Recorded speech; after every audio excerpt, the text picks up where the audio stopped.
ہمیں ہوش میں آنے کی ضرورت ہے عزیزوں، ہمیں ہوش میں آنے کی ضرورت ہے۔ ہم مدہوش ہو کر دن رات دنیا اکٹھی کرنے میں لگے ہوئے ہیں۔ عزیزوں، اللہ ہمیں کمائی کرنے سے نہیں روک رہا، بلکہ اللہ تو کہتا ہے جاؤ جاؤ کمائی کرو، لیکن ایسی کرو جیسی ہم صبح کی سیر کرتے ہیں، نہ کسی کے آگے نکلنے کا جذبہ، نہ پیچھے رہنے کا غم۔ عزیزوں، جب کوئی سیر کرتے کرتے ہم سے آگے نکل جاتا ہے تو ہمیں پیچھے رہ جانے پر کوئی پرواہ نہیں ہوتی، کیونکہ ہم سیر کرنے جاتے ہیں نہ کہ ریس لگانے۔ اللہ اس طرح کہہ رہا ہے کہ کمائی کرنے کو کہ ریس نہ لگاؤ۔ عزیزوں، ایک بات کی وضاحت کرتی چلوں کہ میرا بار بار دنیا کی مذمت بیان کرنا آپ سے دنیا چھڑوانا نہیں اور دنیا سے ہٹانا نہیں، بلکہ درمیان میں لانا ہے۔ عزیزوں، اگر ہم سب کچھ چھوڑ دیں گے تو پھر ہم عیسائیوں کے مشابہ ہو گئے، اور اگر ہم پاگلوں کی طرح دنیا اکٹھی کرنے میں لگے جائیں گے جیسا کہ ہم لگے ہوئے ہیں تو ہم یہودیوں کے مشابہ ہوں گے۔ عزیزوں، ہمارے پیارے نبی حضرت محمد صلی اللہ علیہ وآلہ وسلم ہمیں درمیان میں لاتے ہیں۔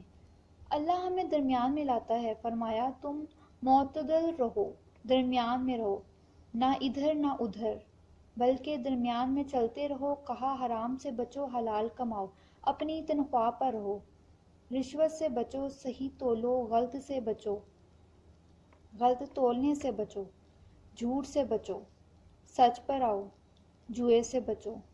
میرے عزیزوں، جو قوم حرام کھانے کی عادی ہو جائے، ان میں سے نیکی کے جذبے مر جاتے ہیں، ان کے اندر سے نیکی پھوٹ نہیں سکتی، جیسے کہ کیکر کے درخت پر پھل نہیں آ سکتا۔ ممکن ہے کبھی وہاں بھی پھل آ جائے، پر حرام لقمہ جس پیٹ میں چلا جائے اور مسلسل چلتا چلا جائے، اس میں پھل نہیں نکل سکتے، اس پر پھل نہیں آ سکتا۔ عزیزوں، صحراؤں میں بہار آ سکتی ہے، سمندروں کے پانی میٹھے ہو سکتے ہیں۔ یاد رکھیں، جس خون میں حرام رچ گیا، جن نظروں میں حرام رچ گیا، غلط دیکھنے کا، اور جن کانوں میں غلط سننے کا حرام رچ گیا، جس خون میں رشوت چلی گئی، سود چلا گیا، جھوٹ چلا گیا، خیانت چلی گئی، اس میں سے خیر ختم ہو گئی۔ پھر جہاں پر پھول نہیں اگ سکتے وہاں کانٹے ہی ہوں گے۔ چلنے والوں کو خود دامن سمیٹنا ہوگا یا پھر زندگی بھر کانٹوں کو سہنا ہوگا۔ عزیزوں، اس وقت ساری نسل میں کانٹے بکھرے ہوئے ہیں، چننے والا ہے کوئی نہیں، اور بونے والا سارا معاشرہ ہے۔ کیا بنے گا ہمارا؟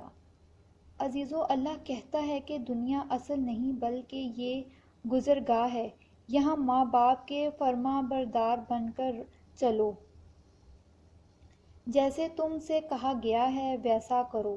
اب ہم کیا کرتے ہیں؟ معذرت کے ساتھ عرض کرتی ہوں، ہم اپنے بچوں کو بچپن سے ہی کہنا شروع کر دیتے ہیں کہ جتنا کماؤ گے اتنی ہی عزت پاؤ گے، اتنے بڑے آدمی بنو گے، بیٹے تم ڈاکٹر بنو گے تو عزت پاؤ گے۔ عزیزوں، یہ باتیں ہم اپنے بچوں کے ذہنوں پر مسلسل بٹھاتے رہتے ہیں کہ تم ڈاکٹر بنو گے تو عزت پاؤ گے، زیادہ کماؤ گے تو عزت پاؤ گے۔ اب بچہ مسلسل اپنے دماغ میں یہ بات بٹھا رہا ہے کہ میں نے یہ سب کچھ کرنا ہے، ڈاکٹر ڈاکٹر، پیسہ اور پیسہ۔ اب جب یہ بچہ بڑا ہوگا تو وہ باپ کو بھی دھکے دے گا، وہ ماں کو بھی دھکے دے گا، کیونکہ اس کے سامنے صرف ایک ہی منزل ہے کہ ڈاکٹر بننا ہے اور پیسہ کمانا ہے، عزت کمانی ہے۔ اس میں باپ اگر رکاوٹ بنے گا تو وہ اسے ٹھوکر مارے گا، اور ماں رکاوٹ بنے گی تو اسے بھی ٹھوکر مارے گا، اور اگر رشتے دار رکاوٹ بنیں گے تو وہ ان سب کو بھی ٹھوکر مارے گا۔ عزیزوں، اس کو اسلام روکے گا تو وہ حکم توڑ کر آگے چلا جائے گا، کیونکہ اس کا معبود تو دولت ہے۔ میرے عزیزوں، اس بچے کا کوئی قصور نہیں، اس ماں باپ کا قصور ہے جس نے بچے کے دل میں دنیا کی عظمت کو بٹھایا اور اللہ اور اس کے رسول صلی اللہ علیہ وآلہ وسلم کی عظمت کو اس کے دل سے نکالا۔ اس گھر کو آگ لگی اس گھر کے چراغ سے۔ عزیزوں، اولاد کے دلوں میں اللہ رسول کی عظمت بٹھائیں، ان کو بتائیں کہ یہ دنیا تو صرف گزرگاہ ہے، آگے اصل زندگی آنے والی ہے، آخرت اصل ہے۔ اللہ ہمارا ذہن بناتا ہے کہ آخرت ہی اصل ہے، دنیا گزرگاہ ہے۔ آخرت کو سامنے رکھ کر چلو، اللہ کی رضا کو سامنے رکھ کر چلو۔ عزیزو، ہمارے پیارے نبی حضرت محمد صلی اللہ علیہ وآلہ وسلم رہبر بن کر آئے، ہادی بن کر آئے، کامل بن کر آئے، اکمل بن کر آئے، ساری دنیا کے انسانوں کے لیے رحمت کا پیغام بن کر آئے۔ آئیں عزیزوں، ان کے حکموں کے مطابق اپنی زندگی بسر کریں۔